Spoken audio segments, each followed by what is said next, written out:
Welcome to my channel.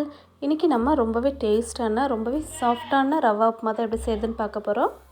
அதுக்கு அடுப்பில் ஒரு கடாயை வச்சுட்டு 1 ஸ்பூன் அளவுக்கு நெய் சேர்த்துட்டேன்.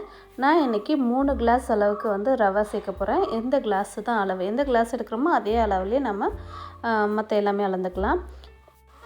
இது ஆல்ரெடி வந்து வறுத்த ரவை தான், இருந்தாலும் அந்த நெய்யில் வறுக்கும் போது ரவா உப்புமா வந்து ரொம்பவே சூப்பராக டேஸ்ட்டாக நல்லா சாஃப்டாக இருக்கும். லைட்டாக வறுத்தா போதும், ரொம்பவே வறுக்க வேணாம். அந்த வாசனை வர வரைக்கும் வறுத்துட்டா போதும். வறுத்த ரவையாக இருந்தால் கூட கொஞ்சமாக நெய்யில் நீங்கள் வறுத்துக்கோங்க.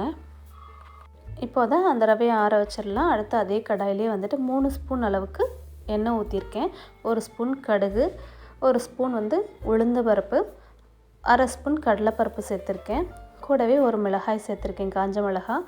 கொஞ்சமாக பொடியை நறுக்குன இஞ்சி சேர்த்துக்கலாம். இதெல்லாம் நல்லா கலந்து விட்டுட்டு ஒரு கைப்பிடி அளவுக்கு கருவேப்பிலை சேர்த்துக்கிறேன்.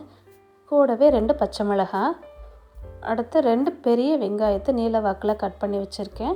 அதையும் சேர்த்து நம்ம நல்லா வதக்கிக்கலாம். இந்த வெங்காயம் வதங்கிறதுக்கு கொஞ்சமாக உப்பு சேர்த்துக்கலாம்.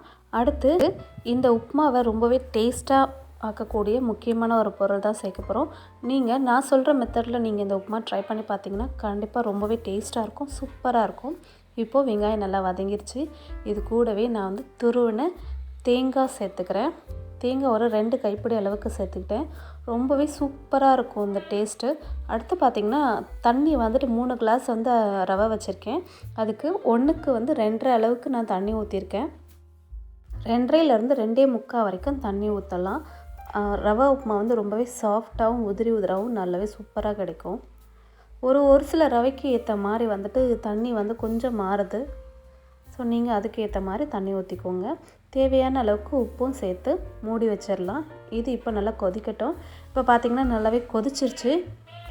இப்போது இது கூட நாம் வறுத்து வச்ச ரவையும் வந்து கொஞ்சம் கொஞ்சமாக சேர்த்து கலந்து விட்டுகிட்டே இருக்கலாம். இந்த மெத்தடில் கண்டிப்பாக செஞ்சிங்கன்னா ரவை உப்புமா பிடிக்காது அப்படின்னு சொல்கிறவங்க கூட கண்டிப்பாக வந்து சாப்பிடுவாங்க. ரொம்பவே நல்லாயிருக்கும். இப்போ நான் வந்துட்டு ரவையை கொஞ்சம் கொஞ்சமாக சேர்த்து கலந்து விட்டுகிட்டே இருக்கேன். கைவிடாமல் கலக்கணும், இல்லைன்னா கட்டி கட்டியாகிடும். அடுப்பை வந்து கொஞ்சம் சிம்மில் வச்சுட்டு கிளற ஆரம்பிங்க.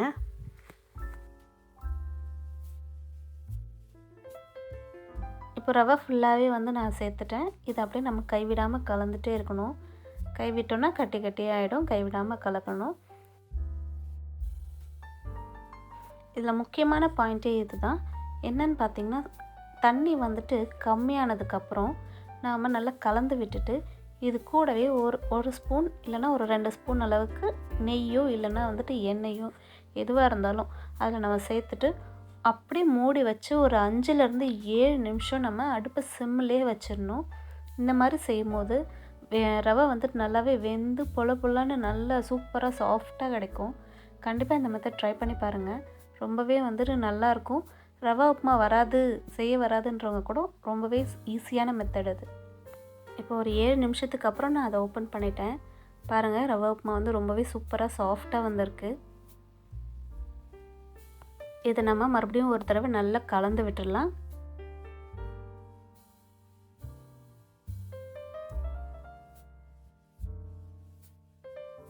அவ்வளோதான், ரவா உப்புமா ரொம்பவே சூப்பராக டேஸ்ட்டாக ரெடி ஆகிடுச்சு. இப்போ நம்ம இதை சர்வ் பண்ண ஆரம்பிச்சிடலாம். சட்னி, சாம்பார் இல்லை குருமா இது போல் எதுவாக இருந்தாலும் நம்ம வந்துட்டு இது கூட சேர்த்து சாப்பிட்லாம்.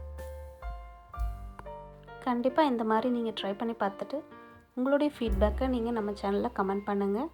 அது மட்டும் இல்லை, நம்ம வீடியோவை இப்போ தான் ஃபர்ஸ்ட் டைம் பார்க்குறீங்க அப்படின்னா கண்டிப்பாக சப்ஸ்கிரைப் பண்ணுங்கள். இந்த வீடியோ பிடிச்சிருந்தா சின்னதாக ஒரு லைக் பண்ணுங்கள்.